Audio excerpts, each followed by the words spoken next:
નમસ્કાર મિત્રો. આજના ટેકનોલોજીના જમાનામાં કયા ક્ષેત્રમાં કારકિર્દી વિકસાવવી એ વિદ્યાર્થીઓ માટે સૌથી વધુ મૂંઝવતો પ્રશ્ન છે.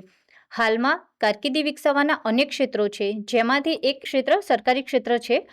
આ સરકારી ક્ષેત્રમાં વિવિધ પ્રકારના કારકિર્દી વિકસાવવાના ક્ષેત્રો ઉપલબ્ધ છે, જેમાંનું એક સિવિલ સર્વિસીસ છે. સિવિલ સર્વિસીસ અંતર્ગત સિક્યુરિટી હેઠળ વિવિધ પ્રકારના વ્યવસાયમાં કરિયર વિકસાવી શકાય છે, જેમાંનું એક છે પોલીસ કોન્સ્ટેબલ. તો ચાલો આપણે પોલીસ કોન્સ્ટેબલ વિશે વધુ માહિતી નિકીબેન પટેલ પાસેથી મેળવીએ. નમસ્કાર, હું નિકી પટેલ. આજે હું તમને પોલીસ કોન્સ્ટેબલ વિશે વધુ માહિતી આપીશ. તો નિકીબેન, પોલીસ કોન્સ્ટેબલ એટલે શું તેના વિશે જણાવશો? હા, પોલીસ કોન્સ્ટેબલનું મુખ્ય કામ લોકોમાં કાયદો અને વ્યવસ્થા જાળવવાનું હોય છે.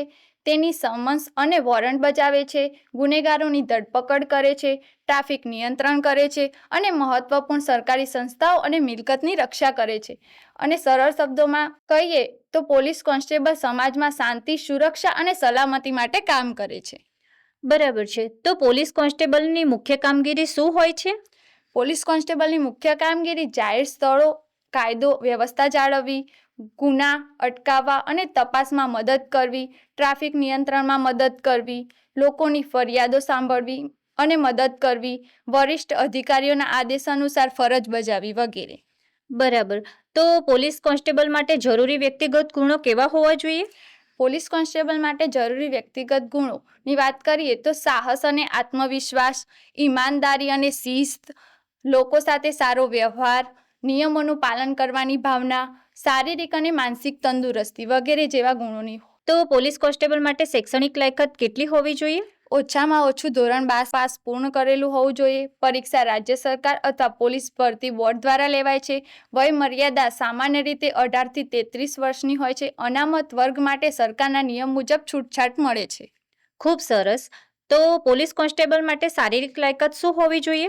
પોલીસ કોન્સ્ટેબલ માટે શારીરિક લાયકાત નક્કી કરેલ ઊંચાઈ, દોડ, શારીરિક કસોટી પાસ કરવી જરૂરી છે. ઓકે. તો પોલીસ કોન્સ્ટેબલનું માસિક વેતન કેટલું હોય છે તે વિશે જણાવશો? હા, રાજ્ય સરકારના પગાર પંચ મુજબ હોય છે. સૌથી મોંઘવારીનું ભથ્થું, યુનિફોર્મ ભથ્થું વગેરે સુવિધાઓ મળે છે. ખૂબ સરસ. તો નિકીબેન, આપ વધુમાં માહિતી આપશો કે આગળ પોલીસ કોન્સ્ટેબલમાંથી પ્રગતિના અવસર મળી રહે છે? હા, મળી રહે છે ને. પહેલા પોલીસ કોન્સ્ટેબલ, પછી હેડ કોન્સ્ટેબલ, ત્યારબાદ એએસઆઈ અને પછી પીએસઆઈ.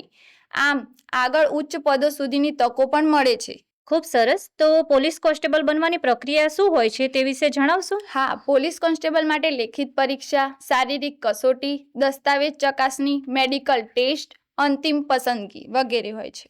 ખૂબ સરસ. તો નિકીબેન, તમે સરસ માહિતી આપી આ અંગેની. વધુ માહિતી માટે આ વિડીયોના ડિસ્ક્રિપ્શન બોક્સમાં આપેલ કરિયર કાર્ડ ઉપર ક્લિક કરીને માહિતી મેળવી શકો છો.